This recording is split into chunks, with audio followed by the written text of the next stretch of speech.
I think that that is just kind of inevitable, just because of who I am and my identity. Anything that comes out of me is inevitably crafted from that in some shape, some way. Um, I'm not like trying to, oh, this is what I think queer music should sound like, and do that, like just like I just take it for what it is, that I'm queer, I am, LGBTQS plus.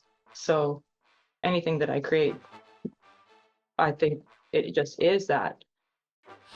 Today on Rainbow Country, Emma Jean, lead vocalist and guitarist, Stacey Dunn, cellist and backing vocals, and Zach Kerr, drums. Those are the members of queer alt rock Saskatchewan band Cupid's Heart. And they join me on this episode to talk about their 4-song EP, Atrium, what it's like to be a queer band in Prince Albert, Saskatchewan, and more. Hi, I'm writer Adam Smith, author of Deep Sniff, A History of Poppers and Queer Futures. You're listening to Rainbow Country with Mark Tara. Emma Jean, hi, how are you? Hi, I'm great. How are you, Mark? I am well. Stacey Dunn, hello. Hello. How are you doing? I'm doing well as well. Thank you again for having me. My pleasure. Zachary Kerr, bonjour, comment ça va? Hello.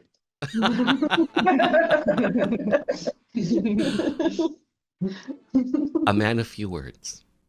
I have to say thank you all for being here, to have your voices, your stories be heard by the LGBT community and beyond. So thank you for this, especially to talk about your group, your band, Cupid's Heart. Stacey, Emma, the two of you started Cupid's Heart, I believe, in 2022. In 2024, drummer Zach, I believe you joined the band in 2024. Emma, talk to me about how yourself and Stacey originally met. Let's start there. How did the two of you originally meet? Well, we are actually a bit of a Tinder story. We connected on Tinder, chatted for a while, dropped off for a while, connected again, made plans to meet, and started a bit of a relationship. And early on in that relationship, I saw what was a large black instrument bag in her office, and I was like, whoa, like this kind of looks like the right size to be Stacey, is this a cello? Yes, Emma, it's a cello. And I was like, can we please jam? That would be really awesome. That would be really fun. So I play the electric guitar in the band, and we started performing shortly after that, with just a few open mic nights, and then started writing our own music, and that's kind of the genesis of Cupid's Heart.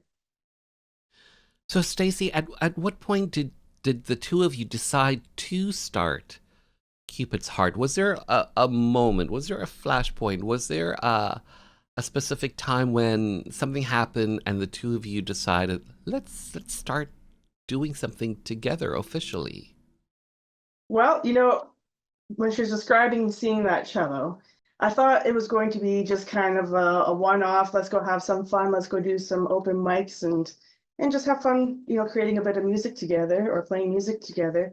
And at that open mic, we played a couple cover songs by Santa Gold, and the audience asked us, where can we follow you? And at that moment, I was like, oh, maybe we're onto something here. Maybe we should keep going. And Emma was in a band previously, and she has a lot of background creating music. And so it was just a really fun process to work on together to actually start writing songs. And our first debut single, our debut single, Juliet, we created that together, within those first few months of meeting. And it was just such a beautiful process to create music with your partner and then release it to the world in kind of a vulnerable way, and then have it kind of received in just a very beautiful way. And I just thought, we're creating music that's meant to be shared, and I want to keep doing it. And so, yeah, Cupid's Heart kind of took off. So Zach, you joined Cupid's Heart in 2024. You're a drummer. Talk to me about the process of you joining this. It started as a duo and now a band. How did you end up joining Cupid's Heart? Um, they asked me. They were on tour when they asked me, and they were gonna try and ship me out right to the Ontario area, but I just did have like commitments just at the time. But then, so then with that being said, then I was like, I just then started listening to the songs that I was then asked to learn, and a couple practices in, nervous but successful, and then yeah, joined, and then yeah, and first gig was in Edmonton with them, So, and so Zach, did the three of you all know each other prior to you joining? I filled in for Emma's old group at the time. Stacy I never met until actually when I saw them play when it was just the two of them last year. So Emma, Yeah. so Emma, for yourself, how would you describe the sound of Cupid's Heart? Well, our phrase that we keep going back to is Chrissy Hynde Pretenders vibes with a pinch of Nirvana. I think it does a pretty good job of kind of vaguely capturing kind of what we're sounding like. Alternative rock would be the really general way to say what we are, and maybe a little bit on the grungy side of things.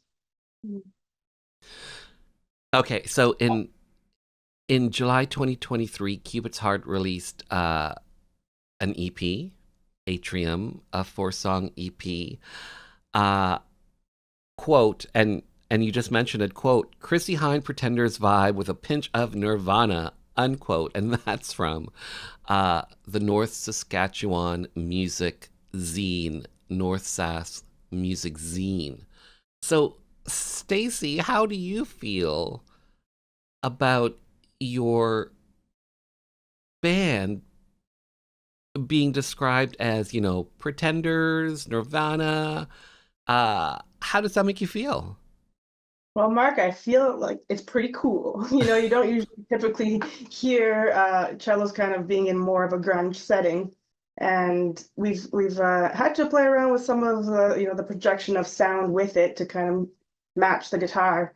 But it's been a really fun process, and I think it's just I still love when the audience kind of comes up after and says, "I wasn't expecting that sound," So it's just been, yeah, I like it. I like it. The punk rock cello. Yeah. So, so Atrium is your first EP. Uh, Talk to me, and I'm not sure who wants to take this question, but talk to me about this EP and how it came about, because you guys have only been around for, a couple years. So how did this EP, what's the evolution of this EP? Well, I thought that releasing the songs that we were creating was important, and it was a way to share them with an audience that's greater than just the what we can reach with our live performances. And um, we were producing really good material, and an EP is a way for an independent band like us to get some songs out there. And we we also really found the whole experience to be quite fun and rewarding. Working in a studio, professional studio, recording our songs was also yeah, it was new to us as both at the time, and that was really special. So it just sharing those kind of cool milestones with Stacy, and yeah, just being able to share them, what we were doing, a little bit more widely, I think was maybe the the need to kind of get the songs out there. But uh, it was also a way to involve other creative people in our life, and recording is one aspect of that, but also like the visuals. Like we have a good friend of ours, an artist friend, John Harrison Kendrick, who made the cover art for our album, and also recently did a really cool stop motion video. So I think also just like this way to kind of get people together creatively and have a reason to celebrate too. I'm kind of like going on a bit of a tangent here, Mark, but like having a single release is an awesome reason to throw a party and invite people and play some shows. EP release is even more fun because then you get to have a little object. Mm. And it Although you could I have an object with a single as well, like a CD single write a vinyl or something. or Yeah. yeah. Yeah. But I don't know. I guess this is just kind of like growing as musicians, growing as a Mm, band. You go from, what you think is the next thing you should do to the, mm. the other. So talk to me about that particular evolution in regards to, because to me it seems as if in 2024 the music industry is very singles oriented. It's one release after another with streaming, and good luck getting paid on streaming. Um, so the decision to put out an EP as opposed to like more follow-up singles, uh, Stacey, how do you see that in regards to uh, singles versus an EP versus an album, that sort of thing?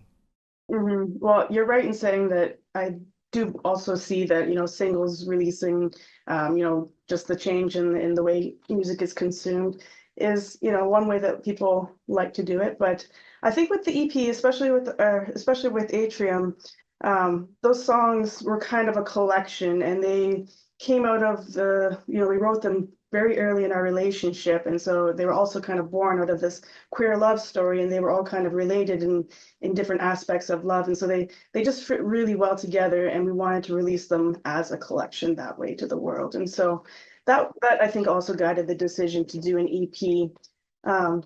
We'll likely do another EP. We like to kind of put a little collection together and say, here you go, world. So that's kind of just, it's not really necessarily thinking about how is it going to be marketed or how is it going to be consumed, but it's just kind of the way that we want to present it to the world. And I think, oh, go ahead, Mark. no, you go ahead, please.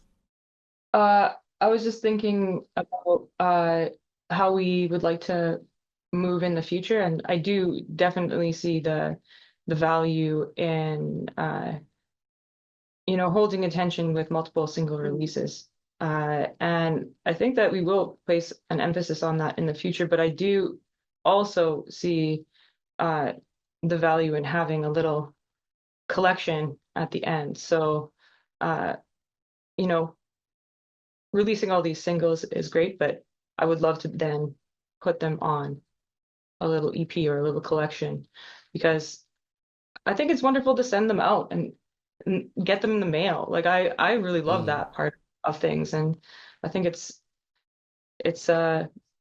when you have a physical object, it is a way of capturing attention just in the here and the now. And digital era is great, but sometimes getting away from the screen is also a little bit special. Hmm.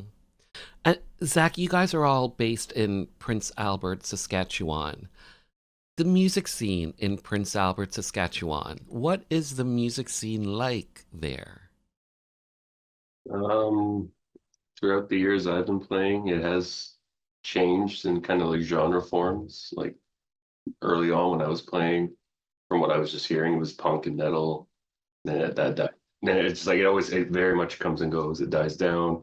A new genre just kind of, not really new, but just a genre that then is just being of interest kicks up.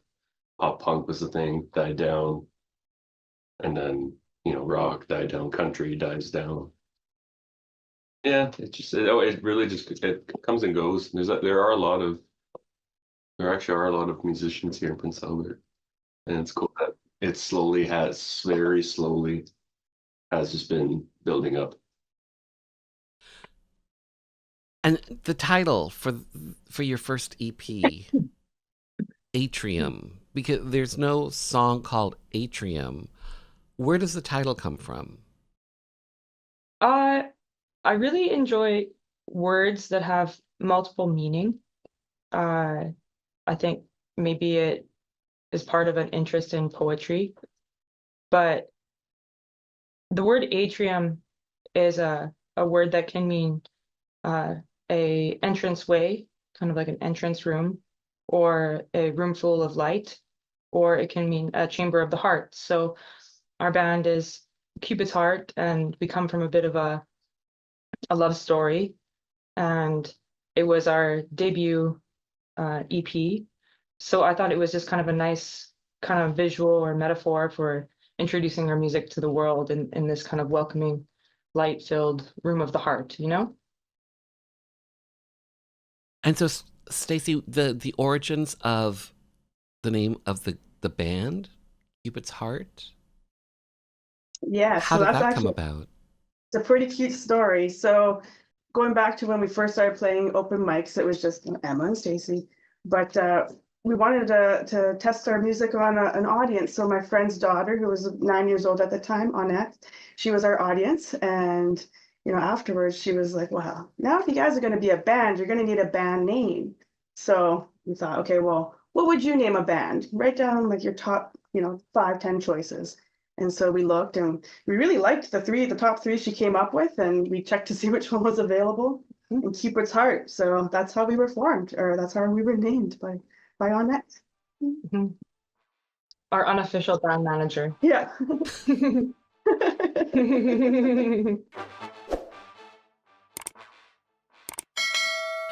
So, Stacy, Emma, the two of you are part of the LGBT community. Uh, Stacy, for yourself, do you think that the music that you've been creating it consciously through a queer lens? Do you think that that's an accurate statement? I'm not sure if it's so consciously. I think that it's just happening naturally. Um, but I am aware of the content that we're creating, and I again, when the audience members come up, and especially members of the LGBTQ plus community, when they're saying how it resonates with them, it's reaffirming to know that we're on the right path. And so yeah, keeping that in mind when we're creating.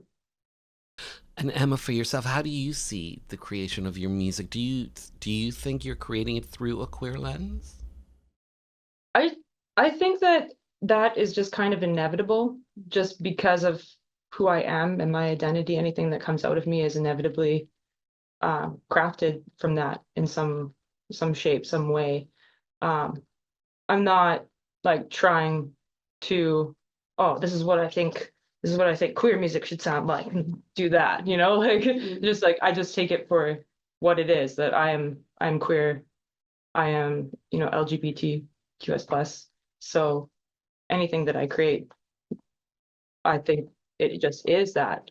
And the way that ideas come out, the way that emotions come out, um, I think trying to just be natural as possible with that, and just celebrate the ways that it is the same and the ways that it's different, is kind of a cool. It's the approach that I'd like to take. Mhm. And expanding this duo into a band now, how conscious are you? Like, are you just looking to get, when you were approaching Zach, were you just looking for another musician? Were you looking for someone who was part of the community? Talk to me about the evolution of Cupid's Heart, especially moving forward. And you may bring on other members in future, but in regards to Zach right now, how did that come about in regards to, the two of you starting off and the two of you, being a couple and adding now a third member? Was it something that you wanted to, like, just find another musician who is a good musician as a drummer, or someone who's part of the community? Talk to me about that aspect. I'm not sure who wants to take this question.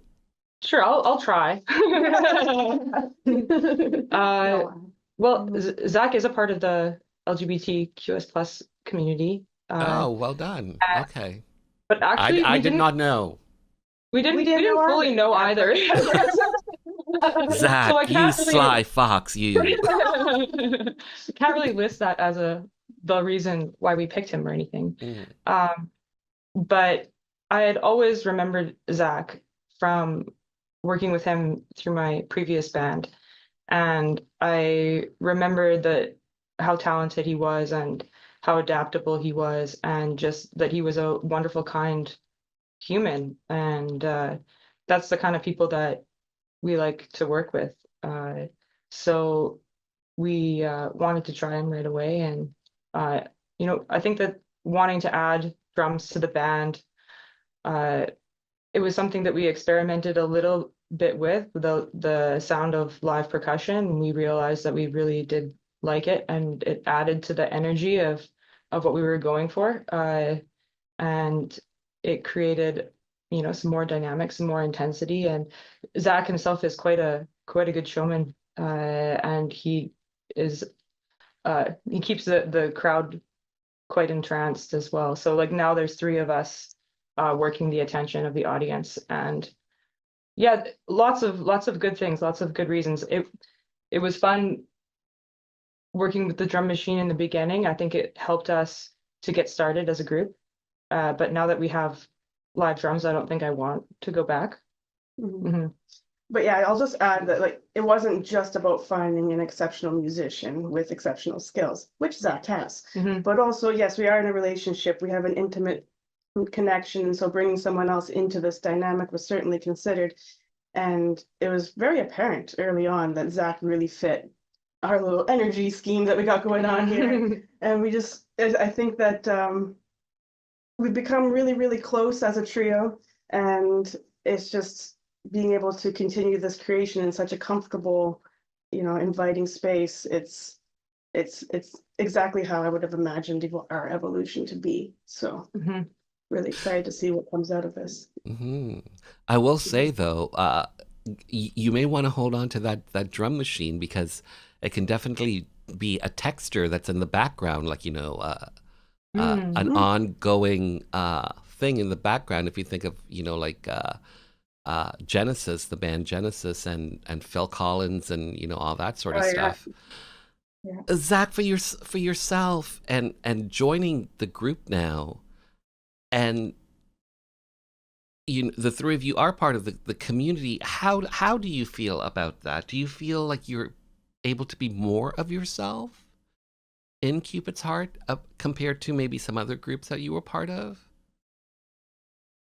Um, yeah, yeah, just very free flowing. There's even just a bit more happiness. My heart has entered their chambers. It's entered the atrium. And so let's talk about something that maybe that's not so much fun, and that's maybe rejection or homophobia or whatever it might be. But being in the middle of Canada, and the three of you being part of the LGBT community and having this group now, the three of you being part of this group now, going out and getting gigs and playing gigs and approaching, venue owners and club bookers and all that sort of stuff. Emma, have you guys faced any sort of, homophobia or, anything of that sort when dealing with aspects of the music industry at all?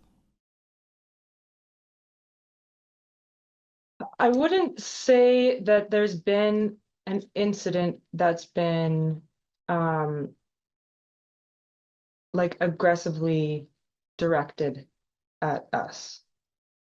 Um, I think that uh, people in Saskatchewan are very polite people. So I think that the ways that uh, homophobia works might be a little bit less overt. Um, and that might take the form of just disclusion, but that's not really a thing that you can track as much. You can't I necessarily think that, quantify it. yeah, yeah. So I think that our way of operating is just to be so good that people can't help but, pay attention to us or like us or see us for opportunities. Um, and we also do quite a bit of our own like independent booking and promotion and in comes kind of one sense of things, being from Prince Albert is an advantage in that it creates a lot more DIY mentality and we have like an unofficial, booker promoter hat like on our own head. And we organize shows not only for ourselves but for other bands as well. So um, I think that it's it's not something that I see necessarily holding us back or anything right now. But we do tend to book our shows in larger centers. I would love to book some more small town shows because I think that it really would make a difference for the queer youth in those communities to see groups like us play in their small towns. But that's something to be thought about in the future. I think that the mission that we're on right now is just to become as good at what we do as we can and be so good that people have to pay attention. And then when we come to those small towns, we've got a really good name for ourselves. And I think that also handles one aspect of the power dynamic there. Well said. Okay, so in 2023, Cupid's Heart was nominated for a SAS Music Award in the Contemporary Indigenous Artist of the Year category. Stacy, for yourself, what does it mean getting that nomination, Contemporary Indigenous Artist of the Year, in that category? Because you are part of the Indigenous community. What did it mean to you to get that nomination? Well, Like I for think your band? Mhm. Well, I felt very, very humbled and very proud. It was beautiful to be recognized in that category, especially, and had a lot of community support, and it was very exciting, and I loved being able to share that with others, and I was just thank you to Sask Music for nominating us. It was really wonderful. And Emma, for yourself, what did it mean to you? What does it mean to you to receive that nomination? Because they can never take that nomination away. Yeah, exactly. Well, I think it was great that Stacey's home community could share the spotlight, and that she was, our band could be honored in that way, um, that we got to just show where part of us comes from. And Mhm. Stacey is Indigenous and she is proud of her background. And I think that being an Indigenous musician, it also is something that the youth can look at and see. We're queer musicians too. We're also uh, thinking of queer youth, but I think just like our identities help to inspire, and so being able to celebrate that aspect of Stacey's identity was special for us. Mhm. So Zach, you guys are independent artists. You are part of an independent band. Uh, the music industry has changed radically. You can be an independent artist, record in your bedroom, put it out onto the internet, and have success overnight, essentially. But yet, that's not necessarily happening, time and time again, right? So for yourself, Zach, how do you see the process of getting the word out when it comes to Cupid's Heart and your music, and still the challenges that you guys face as independent artists? How challenging is that for you in 2024 to get your music out to the audience, to your audiences? how do you essentially like, you know, cut through the noise of everybody releasing something, essentially? I think you know you're in it and you're kind of within the noise, or somehow for just a moment, you know, you have cut through. And I think how we do show it, I feel we show it really at times more is when we play live and just rock the hell out, you know, and Do then you see just do you see Cupid's Heart as more of a, for lack of better words, a live group, a live entity? yeah. Hmm. And Emma, I for think. yourself, how do you see this challenge? How do you see cutting through, you know, the noise that's out there, because there's just so much of it Yeah, because of technology and because of the ease of it. yeah. So I think one aspect of that is trying to work and plan in advance as much as possible. Um, so planning releases and planning shows well in advance so you can set yourself up um, as good as possible and have plenty of time to let people know about the things that you're doing. You know, whether it's a single release or a upcoming tour. Uh, another another thing that I think has helped us to cut through and set apart ourselves apart, other than live performance, which I agree, I think that we have a really strong live show, would be just really trying to be a nice, friendly, thoughtful person and let people know, you know, thank you so much. Maybe doing things like when you're sending out information on your releases, like including a little note to that person. Um, I think that in a world where there's so much information going everywhere, so many things to respond to, I think just getting just a little bit more uh, personal and doing it in a kind, pleasant way is what I like. It's what I like. Mm. And Stacy, Mhm. for yourself, how do you see this challenge of cutting through the noise? Yeah, well, I mean, like you said, it's also very accessible now, but I try not to get too discouraged or caught up in that. I think that, as I've said, and I truly, truly believe we're creating music that's meant to be shared. And I think, I'm not really doing this, for myself. I feel like I'm creating because I want to share it. And I think that, the live performance is so strong because it's felt, the audience feels that, and we share this kind of energy at each of our shows, and people will remember that.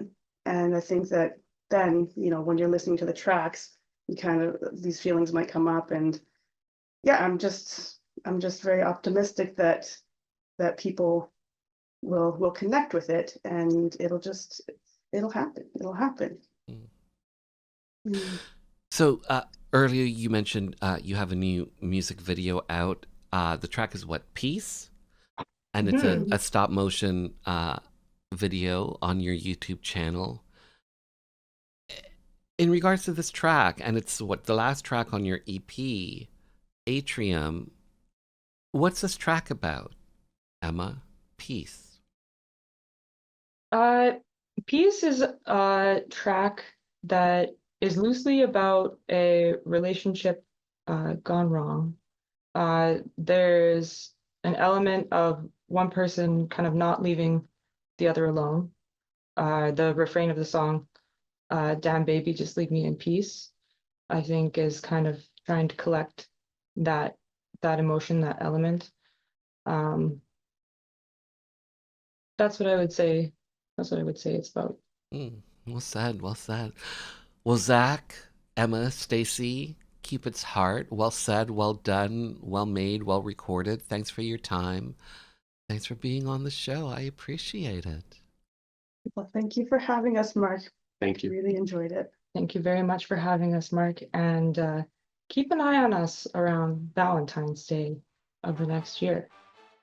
2025. Yes, indeed.